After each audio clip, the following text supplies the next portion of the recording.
In this video, we are going to learn how to make a polo t-shirt or a collar t-shirt, and it just gives me a very good opportunity to show you how to upload my graphic styles.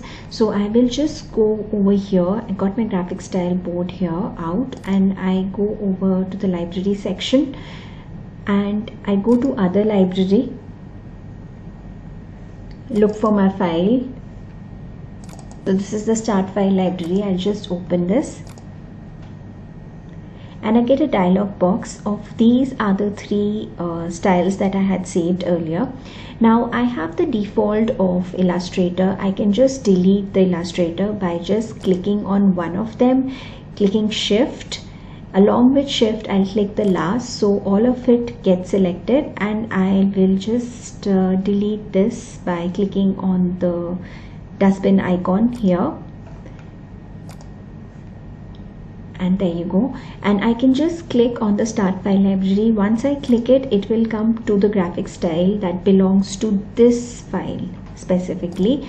I can close this box and we have this file. And in case you can't find the labels here, so you can just go over here and look for the large list view, and you get all your views here: rounded corner, gray, and dash line. So these were the three graphic styles that we had saved. And now we're going to talk about the collar, and as before, we have a reference file for this. So I'll just go over here. Yeah, so I go to the file, go to place and reference. So this is the reference picture. I'll click it as a link, I'll place it, so it will come in the floating, and I'll just put a rectangle where I want the t-shirt. So this is my reference file. So I'm just going to first label my reference. This is the reference picture, and I'm going to lock the reference, and I'm going to start with a new layer. So this is my new layer, and we're going to start with the collar first. So I'm going to take my pen tool and start from the center of the neckline to right at the top, somewhere above the neckline, like here, and I can just go here.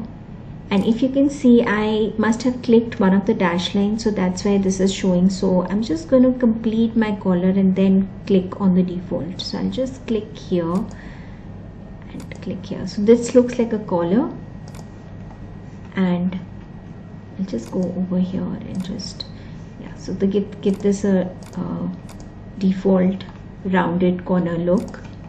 And I'm going to tweak this a bit with my anchor point, so probably make it a little more organic. So I'll click on the anchor point and just bring this a little, make it a little curvaceous, just how the collar falls.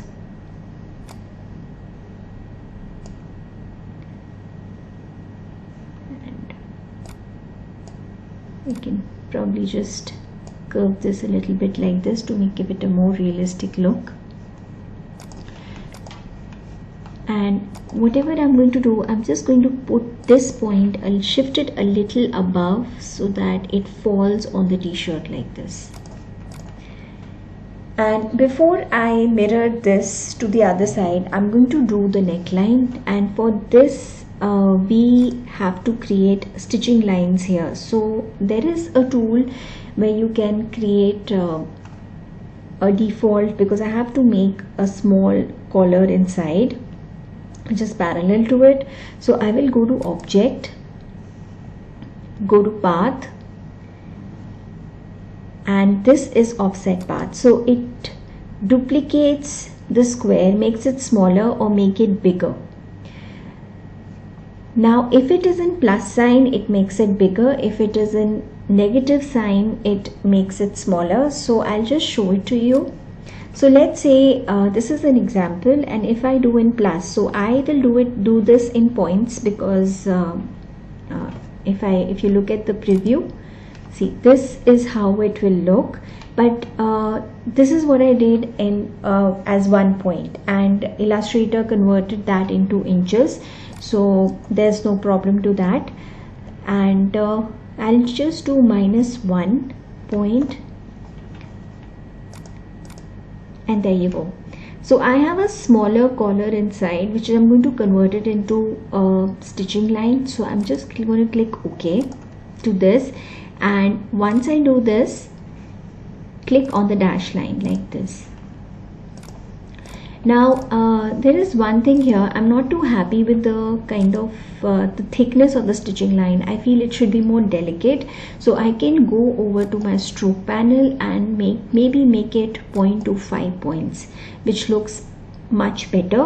And I can create this as a new style, label it as 0.25 stitch.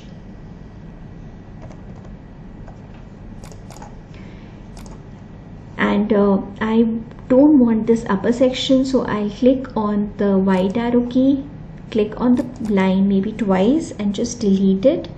Click this line as well, just delete this and delete this point as well. So this is our stitching line. This is how we want the stitching line to fall, and I can select this and now reflect it. So I'll just go over to my reflect key and click Alt in the center, see the preview and copy. There you go.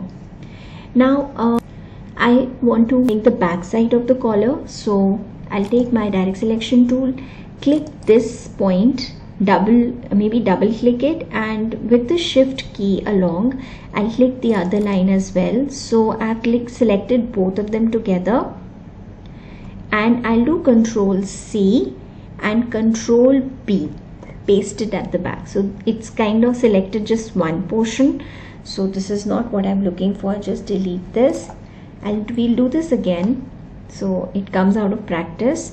So I'll just select this point, shift and select the other point as well, and Control C and paste it at the back. So Control B and right click, once join and second time join, and just with my anchor point tool bring a curve to this as well, like this.